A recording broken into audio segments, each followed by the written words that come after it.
What if kindness you accepted but never repaid could lock your soul out of heaven? In The Affection Debt, Shui Feng argues that unpaid debts of the heart bind us to endless reincarnation. Shui Feng begins by listing 5 kinds of debt that shape a life: property debts, money debts, affection debts, nature debts, and life debts. Leave any of them unpaid, he says, and rebirth becomes inevitable. Property debt arises when you take or use what belongs to another without return. Money debt is the familiar unpaid loan. Affection debt forms when you receive help or comfort of body, mind, or spirit and offer nothing back. Nature debt follows harm to the living world. Life debt follows the taking of any life that remains unpaid. The warning is absolute. As long as these debts remain unsettled, reincarnation continues and the path to heaven stays closed. There is, Shui Feng states, absolutely no hope of rising while the ledger is still open. This essay focuses on affection debts. They split into 2 kinds: debts of favor and love debts.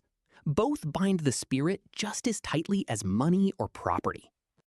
A debt of favor appears whenever someone helps you and you never help them in return. Shui Feng urges everyone to recall those helpers and find a way to repay. Life Chun Yuan holds a strict value.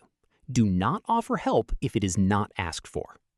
Unasked help creates a debt that can force the receiver into a lower form in the next life. Making another being repay you as a pig, dog, cow, or sheep is described as cruel. Love debts arise mainly between men and women. People need comfort for spirit, soul, and body. When one side receives that comfort, yet gives none back, a love debt is created.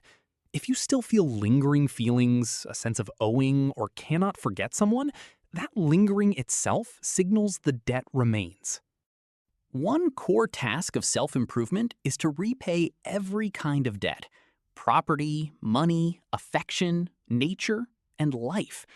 The most effective method, Shui Feng notes, is formless almsgiving. It works especially well for clearing life debts.